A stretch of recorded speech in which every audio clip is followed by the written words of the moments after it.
Hello friends, आज का हमारा टॉपिक है भूगोल। भूगोल पढ़ने से पहले आपको मैं कुछ बोलना चाहता हूँ कि जब हौसला बना लिया ऊंची उड़ान का, फिर देखना फिजूल है कद आसमान का। अब आते हैं अपने मेन टॉपिक भूगोल पर।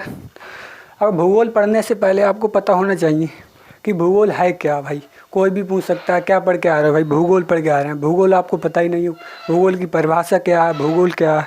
तो भूगोल का मतलब होता है जियोग्राफी, यानी जियो का मतलब होता है पृथ्वी, ग्राफी का मतलब वर्णन, अर्थात पृथ्वी का वर्णन भूगोल ही कहलाता है। अब भूगोल की इतने शॉर्ट में बोल दो तो थोड़ी काम चलेगा, कोई परिभाषा बनानी पड़ेगी। तो भूगोल की परिभाषा है कि भूगोल एक स्वतंत्र विषय है जिसका उद्देश्य है लोगों को विश्व, स्थल, महासागर, वनस्पति, जीव जंतु, भूधरातल पर दिखी जाने वाली प्रत्येक वस्तु का ज्ञान प्राप्त कराना। भूगोल अब पता होना चाहिए कि भूगोल का जनक कौन है, अर्थात भूगोल किसने बनाया है। दूसरी बात, तो भूगोल के जनक हैं वो हैं हिकेटियस। मैं लिखे दे रहा हूँ, थोड़े डिफ़िकल्ट शब्द हैं।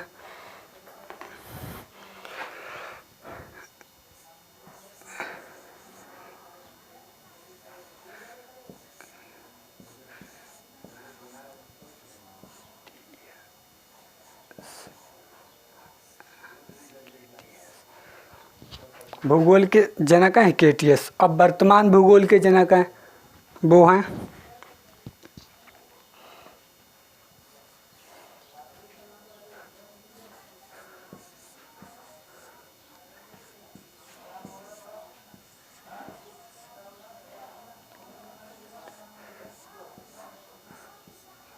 अलेक्जेंडर वान हाम्बोल्ट हैं। इस पे पूरा आएगा नहीं, इसलिए मैं शॉर्ट में अलेक्जेंडर लिख दिया। अलेक्जेंडर वान हाम्बोल्ट हैं। अब व्यवस्थित भूगोल के जनक हैं वो हैं इरेटोस्थनीज। कौन है इरेटोस्थनीज?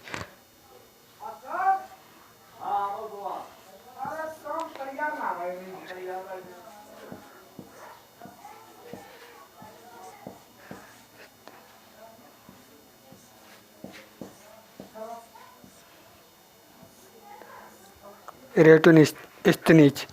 सर्वप्रथम भूगोल शब्द का प्रयोग किया था इरेटोस्थनीज ने किया था। अब भूगोल में सबसे पहले आता है ब्रह्मांड। भूगोल की तरह आपको पता होना चाहिए कि ब्रह्मांड क्या है, ब्रह्मांड की परिभाषा क्या है। तो सूक्ष्मतम अणुओं से लेकर महाकाय आकाश गंगाओं तक के सम्मिलित स्वरूप को ब्रह्मांड कहते हैं। क्या कहते हैं? सूक्ष्मतम अणुओं से लेकर महाकाय आकाश गंगाओं तक के सम्मिलित स्वरूप को ब्रह्मांड कहते हैं। अब पता होना चाहिए कि ब्रह्मांड का व्यास क्या है। तो ब्रह्मांड का व्यास है 10⁸ प्रकाश वर्ष।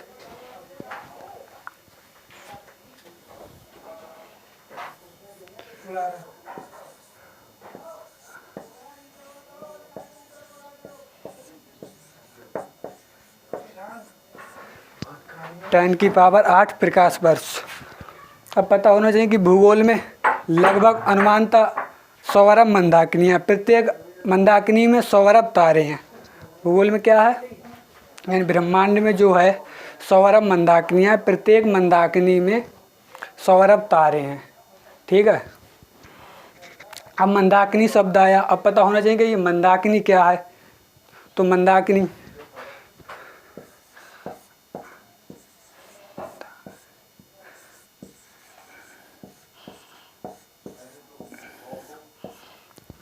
अब मंदाकिनी पता होना चाहिए कि मंदाकिनी क्या है। तो मंदाकिनी तारों का ऐसा समूह है जो धुंधला सा दिखाई पड़ता है, भाई मंदाकिनी कहलाता है। कि तारों का ऐसा समूह जो धुंधला सा दिखाई पड़ता है मंदाकिनी कहलाता है। ठीक है। और हमारी पृथ्वी की अपनी एक मंदाकिनी है, उसका नाम है आकाशगंगा, दूसरा नाम है दूध मेखला, और इंग्लिश में उसे कहते हैं मिल्की वे। ठीक है। और जिसका जो 80% भाग है वो सर्पिलाकार है। ठीक है। और जो मंदाकिनी है वो हमारी पृथ्वी की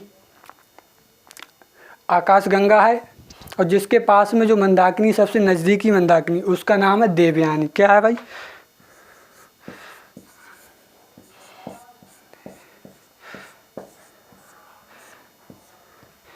देवयानी। क्लियर होगा। अब इसके बाद आता है कि निहारिका। अब ये नीहारिका क्या है?